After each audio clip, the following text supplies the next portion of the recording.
السلام علیکم ورحمۃ اللہ وبرکاتہ۔ رب اشرح لی صدری ویسر لی امری واحلل عقدۃ من لسانی یفقہوا قولی۔ رب زدنی علما، اللہم فقہنا فی الدین، اللہم توفیقی الا باللہ، اللہم انی اسألک علما نافعا، عملا متقبلا، رزقا طیبا، آمین۔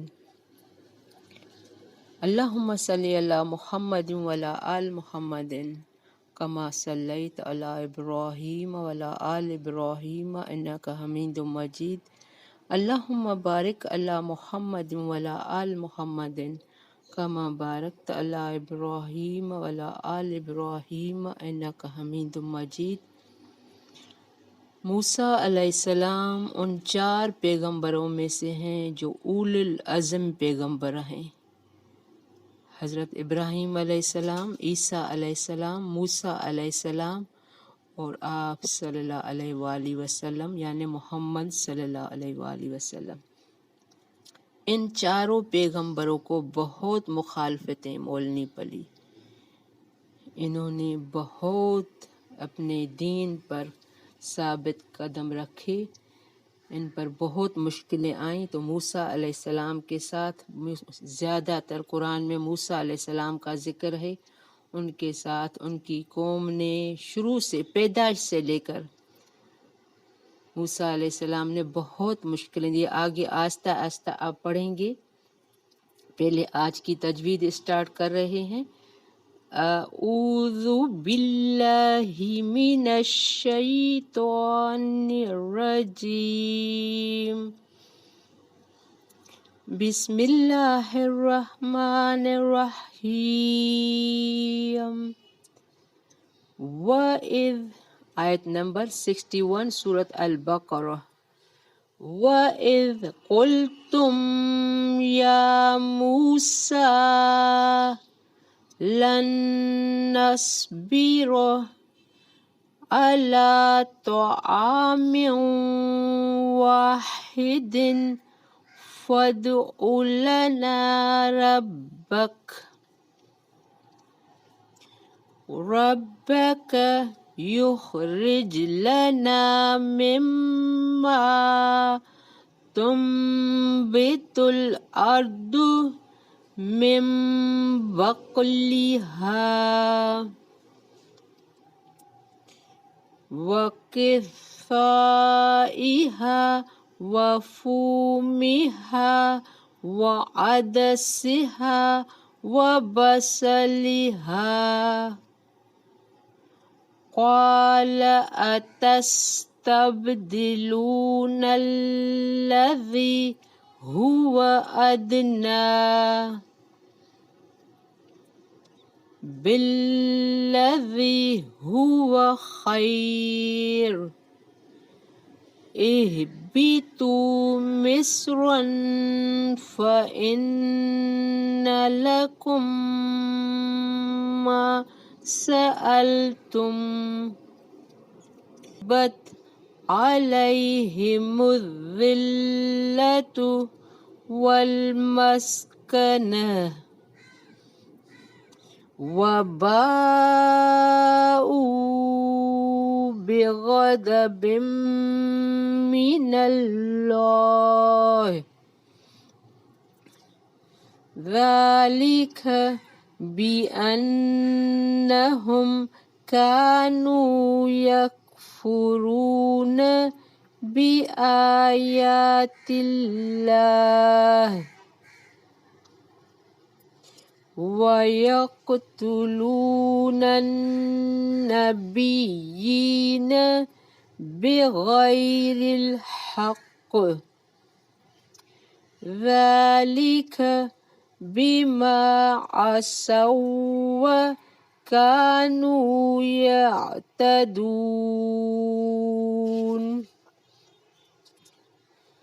إن الذين آمنوا والذين هادوا والنصارى والصابئين من آمن بالله واليوم الآخر وعمل صالحا فلهم أجرهم عند ربهم ولا خوف عليهم ولا هم يحزنون۔ بارک اللہ فی۔ ہم نے اسٹارٹ کیا تھا آیت نمبر 61 سے،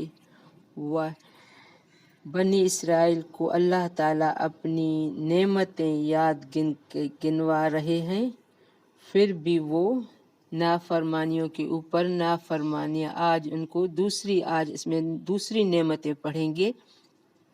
وَإِذْ قُلْتُمْ يَا مُوسَىٰ، جب تم نے کہا اے موسیٰ، لَن نَّصْبِرَ عَلَىٰ طَعَامٍ وَاحِدٍ فَادْعُ لَنَا رَبَّكَ يُخْرِجْ لَنَا۔ موسیٰ علیہ السلام جب فرعون کو بنی اسرائیل قوم کو فرعون کے جنگل سے لے کر آئے تھے، تو یہ ایک اوپن بنا کوئی جگہ بنے ہوئے خالی میدان میں تھے، تو اللہ نے ان کے اوپر یہ کیا احسان کیا تھا؟ کل ہم نے پڑھا تھا من اور سلوہ، یعنی پکا پکایا کھانا ان کو ملتا تھا۔ یہ صبح اٹھتے تھے تو ان کے دروازوں پر تیار کھانا ہوتا تھا، بس اس کو کھانا ہوتا تھا، پورے دن کا کھانا اس کو ریڈی ملتا تھا۔ اس میں اسپائسی چیز بھی تھی، بھنے ہوئے تیتر، اور اس کو میٹھا بھی ملتا تھا، تاکہ یہ شکر کرے اللہ۔ ہر دور میں اللہ کا یہ مقصد رہا ہے، اگر میں بندوں کو نعمتیں دوں تو وہ ان کا بار بار شکر کریں اللہ کا، لیکن انہوں نے شکر نہیں کیا، نافرمانی کی، تو اب آگے آ رہا ہے، ہم لن نصبر علی طعام، ہم سے ایک ہی قسم کے کھانے پر ہرگز صبر نہ ہو سکے گا۔ وہ روزانہ تیتر اور وہ میٹھا کھاتے تھے نا، بنایا ملتا تھا۔ رب کا یخرج لنا مما تنبت الارض، اسی لیے اپنے رب سے دعا کیجئے کہ وہ ہمیں زمین کی پیداوار، تنبت الارض من بقلها وقثائها وفومها وعدسها وبصلها، زمین کی پیداوار چاہیے، ہم خود بنائیں، خود کھائیں، کھیتی باڑی کریں۔ اس لیے اپنے رب سے دعا کیجیے وہ ہمیں زمین کی پیداوار، ساگ، ککڑی، گیہوں، مسور اور پیاز دے۔ قال اتستبدلون الذی هو ادنی، آپ نے فرمایا بہتر چیز کے بدلے ادنا چیز کیوں طلب کرتے ہو؟ هو ادنی بالذی هو خیر، اب ناراض ہوا اللہ۔ اہبتو، اچھا شہر میں جاؤ، اہبتو مصرن، اب شہر میں جاؤ، فإن لکم ما سألتم، شہر میں جاؤ، وہاں تمہاری چاہت کی یہ سب چیزیں ملیں گی۔ سألتم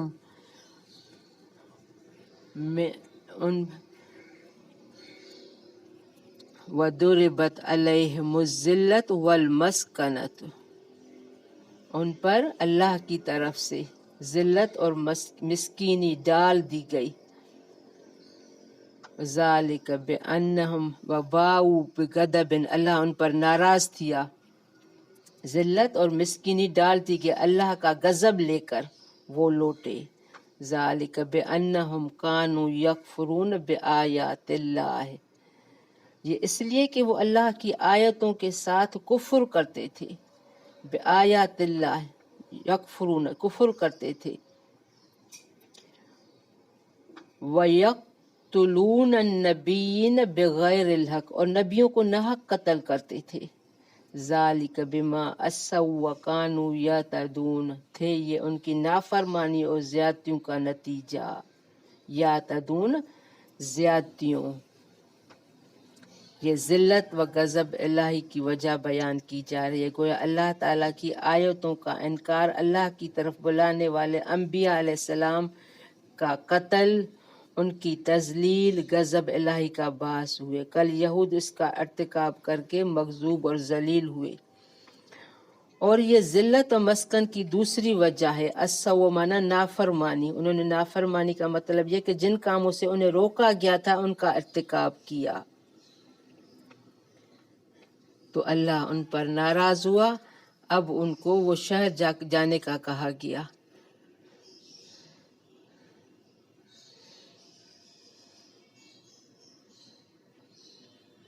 یا تدون کا مطلب ہے معمور پہ کاموں میں حد سے تجاوز کرتے تھے۔ اطاعت و فرمان برداری یہ ہے کہ منہیات سے باز رہا جائے اور جس طرح ان کو بجا لانے کا حکم دیا ہو اپنی طرف سے کمی پیشی یا زیادتی، تو اللہ اس پر ناراض ہوتا ہے۔ ان الذین آمنوا والذین ہادوا والنصارى والصابئین، بے شک وہ جو مسلمان ہوں، والذین ہادوا وہ جو یہودی ہوئے، والنصارى نصارہ ہوں، صابی ہوں، جو کوئی بھی اللہ تعالیٰ پر اور قیامت کے دن پر ایمان لائے، من آمن باللہ والیوم الآخر وعمل صالحا اور نیک عمل کرے، فلہم اجرہم عند رب ان کے لیے ان کے رب کے پاس اجر ہے، ولا خوف علیہم ولا ہم یحزنون اور نہ ان پر کوئی خوف ہوگا نہ کوئی اداسی، نہ وہ غمگین ہوں گے۔ یہود کی معنی ہے، یہود حوادت کے معنی محبت سے ہے، یا تحودت بمعنی توبہ سے بنائے، گویا ان کا یہ نام اصل میں توبہ کرنے یا ان کی ایک دوسرے کے ساتھ محبت کرنے کی وجہ سے پڑا۔ تاہم موسیٰ علیہ السلام کے ماننے والوں کو یہود کہا جاتا ہے، یہ آپ علم میں رکھیں۔ یہود کون ہے؟ موسیٰ علیہ السلام کے ماننے والے۔ نصارہ نصران کی جمع ہے، ان کا مادہ نصرت ہے، آپس میں ایک دوسرے کی مدد کرنے کی وجہ سے ان کا یہ نام پڑا۔ ان کو انصار بھی کہا جاتا ہے، جیسا کہ انہوں نے عیسیٰ علیہ السلام کو کہا تھا کہ نحن انصار اللہ۔ حضرت عیسیٰ علیہ السلام کے پیروکاروں کو نصاری کہا جاتا ہے، جن کو عیسائی بھی کہتے ہیں۔ آپ کے علم میں آتا ہوگا کہ موسیٰ کے پیروکار یہودی اور عیسیٰ علیہ السلام کے پیروکار نصارہ۔ اب یہ صابین، یہ لوگ بھی وہ یقیناً ابتدا کسی دین پر ہوں گے، لیکن قرآن میں یہودی و عیسائی کے ساتھ ان کا ذکر کیا گیا ہے، اسی لیے یہ بھی کسی دین پر ہوں گے۔ بعد میں یہ لوگ فرشتہ پرستی اور ستارہ پرستی میں آ گئے، تو اس لیے اب ان کا قرآن میں زیادہ ذکر نہیں۔ اب جو اللہ پر ایمان لائے گا، ان سب میں ایمان لائے گا، نیک عمل کرے گا، ان کے لیے ان کے رب کے پاس بہترین اجر ہے جو جنت کی صورت میں ملے گا، اور ان پر کوئی خوف نہیں ہوگا۔ بارک اللہ فی ربنا تقبل منا انک انت السمیع العلیم وتب علینا انک انت التواب الرحیم۔ السلام علیکم ورحمۃ اللہ وبرکاتہ۔